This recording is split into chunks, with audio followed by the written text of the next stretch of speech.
विषय हिंदी, कक्षा स्नातक स्नातकोत्तर पीएचडी। व्याख्यान का शीर्षक शोध प्रविधि। उपशीर्षक है शोधार्थी ऑब्लिक शोध निर्देशक के गुण। मैं प्रोफेसर राजमुनि, हिंदी तथा अन्य भारतीय भाषा विभाग, महात्मा गांधी काशी विद्यापीठ, वाराणसी।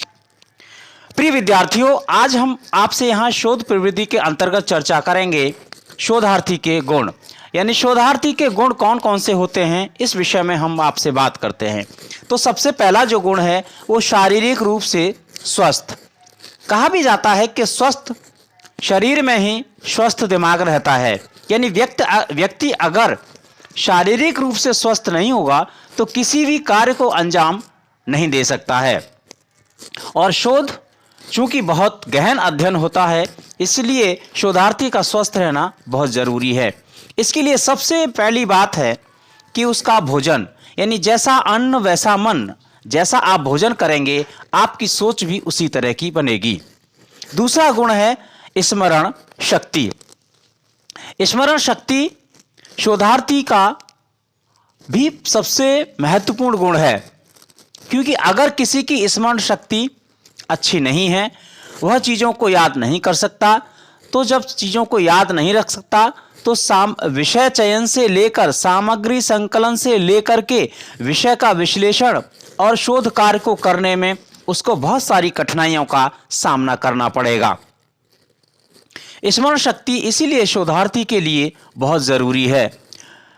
तर्कपूर्ण कार्य करने के लिए स्मरण शक्ति बहुत आवश्यक है। दूसरा है मानसिक रूप से स्वस्थ, यानी कोई भी शोधार्थी जब किसी भी विषय पर शोध कार्य करेगा तो उसे शारीरिक रूप से स्वस्थ होने के साथ साथ मानसिक रूप से भी स्वस्थ रहना बहुत ज़रूरी है।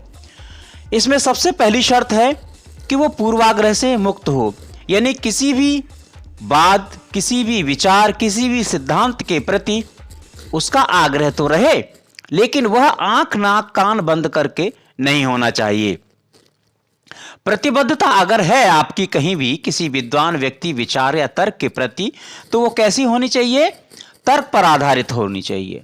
कुछ शोधार्थी राजनीतिक दल, धार्मिक सिद्धांतों, सामाजिक सिद्धांतों से जुड़े रहते हैं। ऐसे समय में तटस्थ होकर कार्य करना बहुत मुश्किल हो जाता है।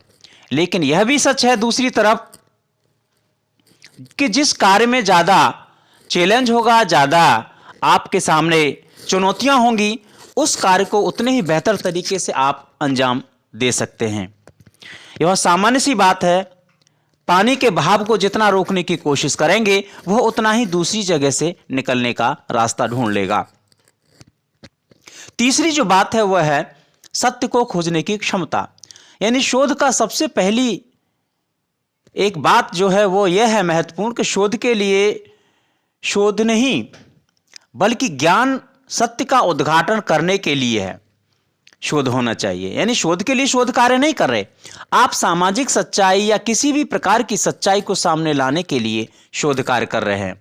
जब तक सच्चाई का पता न लगे तब तक शोध कार्य जारी रहना चाहिए। और आगे जो गुण है वो है सूक्ष्म निरीक्षण। शोधार्थी की जो दृष्टि है, उसका जो देखने का जो तरीका है, जिसे अंग्रेजी में विजन कहते हैं, वह भी बहुत बारीक होना चाहिए, क्योंकि कार्य कारण के संबंध का ज्ञान होना बहुत ज़रूरी है। बिना कारण के कोई भी कार्य घटित नहीं होता है और ना ही कोई घटना घटित होती है। क्योंकि यह हिंदी का ही विषय नहीं, आप किसी भी विषय को ले लें, चाहे वो राजनीतिक घटना हो या सामाजिक, बिना कारण के कोई घटना घटित नहीं होती है। और आगे का जो गुण है वो है सहन शक्ति। शोधार्थी का यह भी बहुत महत्वपूर्ण गुण है कि उसको शोध कार्य करते समय बड़े धैर्य से कार्य लेना है, क्योंकि जब आप किसी शोध निर्देशक के साथ कार्य करते हैं तो ये देखा जाता है कि आपकी जो क्षमता है, सहन शक्ति है, वो कितनी प्रबल है।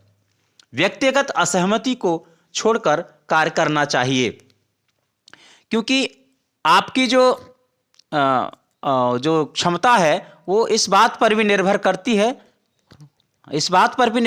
है कि आपके अंदर सहन करने की क्षमता है कि नहीं, क्योंकि हर व्यक्ति की परिस्थितियां अलग अलग होती हैं।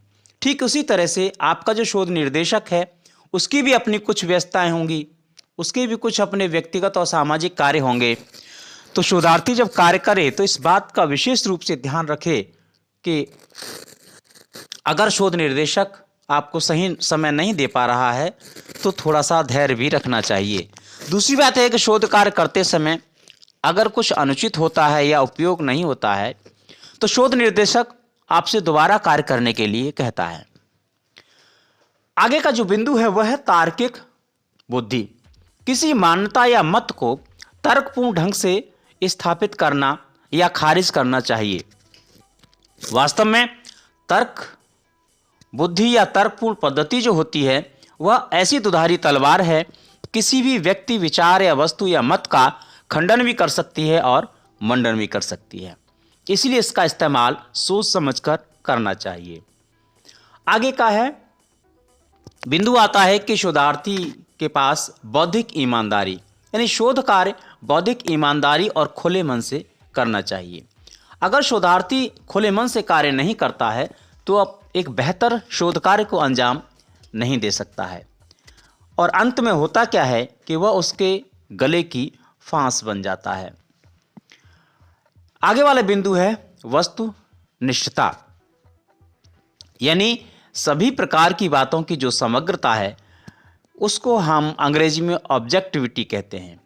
इसमें ध्यान यह दिया जाता है कि जहां सृजनात्मक साहित्य में वस्तुनिष्ठता को महत्व दिया जाता है उसी से कृति में मौलिकता आती है। यानी अनुसंधान में बौद्धिक ईमानदारी, पूर्वाग्रहहीनता और तर्कपूर्ण प्रमाण के कारण वस्तुनिष्ठ सत्यों पर पहुंचा जाता है। यानी आपको सच्चाई का पता लगाना है तो इसकी भी बहुत आवश्यकता पड़ती है। और आगे का बिंदु है इसमें कर्तव्य बोध। निरंतर लगन, निरंतर कार्य करने से आप जो है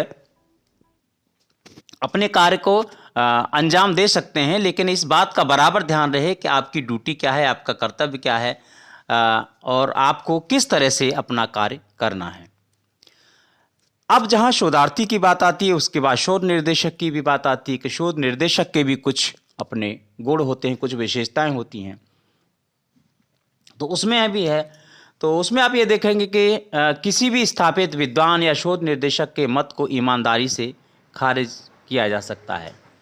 विषय में रुचि भी शोधार्थी और शोध निर्देशक दोनों के लिए यह बहुत ज़रूरी हो जाता है कि जिस विषय में कोई काम कर रहा है या करवा रहा है तो उसमें उसकी रुचि होना बहुत ज़रूरी है। पाश्चात्य विद्वान डॉक्टर स्टेलजर मानते हैं कि तत्परता, खुलापन, विशाल दृष्टि, कल्पना शक्ति, निर्णय दक्षता और विषय का ज्ञान, अनुभव और जिम्मेदारी, ये जो गुण हैं ये शोधार्थी के लिए भी ज़रूरी हैं और शोध निर्देशक के लिए भी। दूसरे विद्वान हैं डॉक्टर F.L. व्हिटनी। ये कहते हैं कि शोधार्थी और निर्देशक के गुण तो होते हैं 70, लेकिन कहते हैं कि सभी का यहाँ जिक्र करना संभव नहीं है। जिनमें सबसे प्रमुख गुण उन्होंने माना है वो है तर्क शक्ति और दूसरा है बौद्धिक ईमानदारी, जो अभी आपसे चर्चा की है मैंने। इसके साथ बहुत बहुत धन्यवाद। आगे फिर हम चर्चा करेंगे शेष भाग पर।